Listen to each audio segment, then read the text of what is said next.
Hello everyone, स्वागत है आप सभी का आईएफएस के इस यूट्यूब प्लेटफॉर्म पर। मैं हूं मोहित पर्दा और आज हम ऐसे कैंडिडेट का इंटरव्यू लेने जा रहे हैं जिन्होंने सीएसआई नेट क्वालिफाई किया है JRF with all India rank 189। Pooja, welcome to our YouTube channel. Thank you, sir. Okay Pooja, first of all introduce yourself. Sir, my name is Pooja Shah, and I have qualified GRF, CSI GRF this December 2024 with All India rank 189. And actually, sir, I'm doing my PhD. I have done my PhD. I'm doing it right now. Okay. And sir, मुझे actually मैं जब MSc pass out की हाँ। 2022 में। हाँ, तो उसके बाद सर मैं आईएफएस से कोचिंग लेना स्टार्ट की थी। उसके बाद सर मेरा 2023 में ही पीएचडी में एडमिशन हो गया था। तो ओके। मुझे ऐसा मतलब जब मैं पीएचडी में आई थी तो उसके बाद लगा कि मतलब वो कोचिंग छूट गया था मेरे बीच में ही। ओके। लेकिन सर मैं हाँ सर वही पीएचडी करते करते ही मैंने ये जेआरएफ निकाली मतलब। Okay. Okay, well done Pooja. ठीक है, and once again yes sir. Congratulation for qualifying CSI NET exam. ठीक है, क्योंकि कई सारे एस्पिरेंट, ठीक है, पीएचडी का काम हम सभी को पता है, ठीक है, लिटिल बिट हेक्टिक होता है। ठीक है, और वो सब मैनेज करना, उसके साथ सीएसआई नेट निकालना, ठीक है, तो बहुत बड़ा अचीवमेंट है, क्योंकि कई सारे एस्पिरेंट एमएससी के साथ निकालना मुश्किल होता है। बट आपने पीएचडी के दौरान इसको निकाला। ठीक है, वेल डन। तो आप कहाँ से फिलहाल पीएचडी कर रही हैं पूजा? मैं sir university of north Bengal से। Okay, university of north Bengal से आप पीएचडी कर रही हैं, और आप कौन सी ईयर में हैं पीएचडी के? अभी second? Sir second. Yes sir. Okay okay okay, अच्छा, आपने 23 में ज्वाइन किया तो सेकंड। ओके।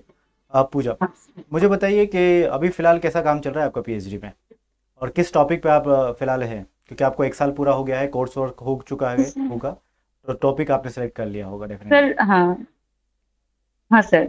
सर मेरा जो पीएचडी का टॉपिक है मेरा एक्चुअली वो इन बॉर्डर लेवल ये तो प्लांट बायोकेमिस्ट्री में है। और मेरा जो कोर है वो एग्रीकल्चर एंड नैनो टेक्नोलॉजी में है, स्ट्रेस फिजियोलॉजी का। ओके, तो स्ट्रेस मेरा फिजियोलॉजी काम पे। है। Yes sir, yes sir. बताइए बताइए आपका काम। जो sir salinity stress alleviation through nano particle, silica nano particle, ये मेरा काम है सर। ओके, सेलिनिटी तो स्ट्रेस पर है। Yes okay yes. ओके पूजा, तो हाउ, कैसा चल रहा है मतलब? सर अभी तो मतलब काम हो रहा है और जो फर्स्ट पेपर है वो भी लिख रही हूँ अभी उसका भी काम हो रहा है सर अभी। ओके, अभी फर्स्ट अभी ऑथर पे? सर मैं जो हम लोगों का पेपर है वो पीएचडी रिलेटेड जो पेपर है वो ही सर अभी लिख रही हूँ, काम हो गया उसका पूरा। और ओके, सर अभी तो मतलब थोड़ा क्लियर है कि क्या करना है क्या नहीं है वो तो सब। और मेरा ओके, यस सर। तो आप एज एन फर्स्ट ऑथर उसे पब्लिश करेंगी, राइट? हाँ सर, हाँ sir. Okay okay, well done, congratulation. ठीक है, आपने पेपर भी हो गया आपका एक साल के अंदर, आप एज एन फर्स्ट ऑथर, क्योंकि मैं कई सारे एस्पिरेंट को बता दूं, जब आप पीएचडी करते हैं तो उस दौरान पेपर पब्लिश करते समय तो फर्स्ट ऑथर, सेकंड ऑथर या किसी के काम में आपने हाथ बटाया होता है, तो तब भी आपका नाम आता है डेफिनेटली, क्योंकि वहाँ, ठीक है, एथिक्स अच्छे होते हैं। ठीक है, वेल डन पूजा। मुझे बताइए फिर कि सी एस आई की तैयारी यदि किसी एस्पिरेंट को करना है, ठीक है, उसे सर टाइम मैनेज नहीं हो पा रहा, तो कैसे वो टाइम मैनेज करे? क्योंकि आपसे बड़ा टाइम मैनेजमेंट कोई और नहीं सीख सकता, मतलब क्योंकि आपने पीएचडी के दौरान, ठीक है, C S I NET JRF exam qualify किया है, तो मुझे बताइए ज़रा। सर पहले तो एक्चुअली मैंने जो आईएफएस से कोचिंग ली थी तब मैं उसको नोट डाउन करके रखी थी, जो जब सर लोग पढ़ाते थे वो पूरा नोट मेरे पास अवेलेबल था। जो जो ओके चैप्टर मैंने एक्चुअली कंसेप्चुअलाइज किया था कि कौन सा चैप्टर करना है, किसको प्रायोरिटी में रखना है। तो ओके मेरा बैकग्राउंड बॉटनी से है सर एक्चुअली। ओके। तो लगा कि तो बॉटनी तो थोड़ा बहुत आता ही है, तो मुझे जूलॉजी में ज्यादा फोकस करना चाहिए था। इसलिए ओके। सर मैंने स्टार्ट की थी, मैं जो विशाल सर का जो क्लास है डेवलपमेंटल बायोलॉजी उससे मैं स्टार्ट की थी। तो ओके। विशाल सर का पूरा मतलब डेव बायो मुझे बहुत हेल्प किया था, सर ने बहुत अच्छे से पढ़ाया, उसका पूरा नोट मेरे पास प्रिपेयर्ड है। उसके बाद सर मैंने सेल बायोलॉजी जो प्रशांत सर पढ़ाए उसको उसको मतलब अच्छे से पढ़ी।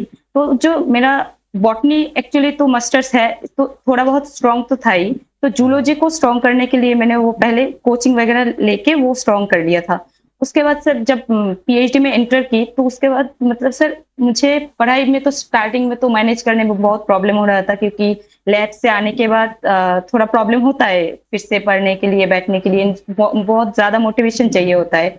तो सर लोगों ने जो विशाल सर का है, प्रशांत सर का है, केसी सर का है, तो सर लोगों का जो क्लास लेने का जो ये है कि बहुत अच्छे से क्लास लेते हैं, बहुत इंटरेस्टिंग है।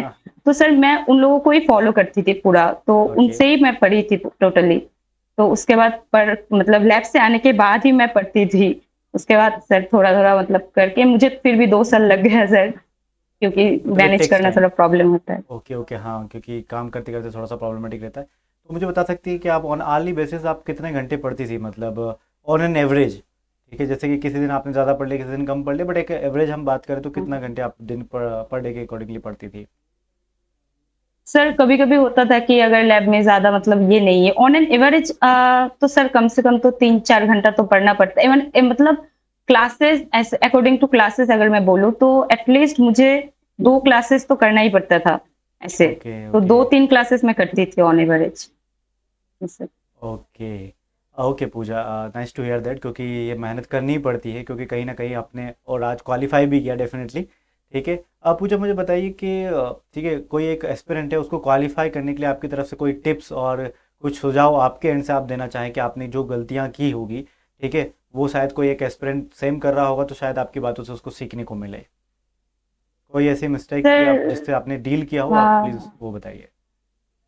सर मुझे लगता है कि पहले मतलब मुझे ऐसा लगता है कि पीएचडी हम्म, से आने से पहले अगर किसी का नेट हो जाए तो वो ज़्यादा अच्छा है, क्योंकि हाँ, पीएचडी के साथ मैनेज करना बहुत मतलब डिफिकल्ट है, ये डेफिनेटली मैंने समझ फेस सकता हूँ। किया।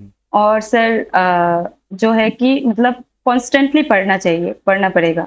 ये एक है कि मतलब ऐसा हुआ मेरे साथ कि मैं पढ़ाई कर मतलब ऐसा हुआ कि मैं स्टार्ट की लेकिन उसको खत्म नहीं किया ना, तो सर बाद में फिर से मुझे स्टार्टिंग से स्टार्ट करना पड़ा, क्योंकि वो याद नहीं रहता है, वो प्रैक्टिस नहीं रहता है। और सर प्रैक्टिस बहुत इंपॉर्टेंट है, क्वेश्चन सॉल्व करना बहुत इंपॉर्टेंट है। ये सर बहुत ही इंपॉर्टेंट है। और सर मुझे लगता है कि मतलब जो मॉक टेस्ट है वो इम्पोर्टेंट है, मॉक टेस्ट देना चाहिए डेफिनेटली सर। डेफिनेटली। जो आप आईएफएस में सर मैं मॉक टेस्ट भी दी थी, तो ये सब ओके ने बहुत हेल्प किया sir. Okay okay Pooja, nice to hear that as well, क्योंकि कई सारे एस्पिरेंट ये कई बार क्वेश्चन प्रैक्टिस नहीं करते और पढ़ भी लेते हैं, बट क्वेश्चन प्रैक्टिस नहीं कर पाते, तो आपने बताया इंपॉर्टेंस क्या है क्वेश्चन प्रैक्टिस की।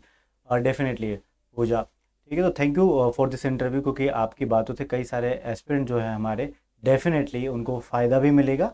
और कहीं ना कहीं जो आपने बातें कही है कि ड्यूरिंग पीएचडी ये थोड़ा और ज़्यादा मुश्किल भरा होता है, ठीक है, तो उससे बेहतर है कि आपको जो टाइम मिला है उसमें आप CSR नेट निकालने की कोशिश करें, डेफिनेटली। हाँ ओके सर। पूजा, हाँ sir. Thank you for this interview once again, और dear all aspirant, thank you for watching this interview. मिलते हैं किसी और अदर इंटरव्यू में, till then bye bye, take care and happy learning. Thank you sir.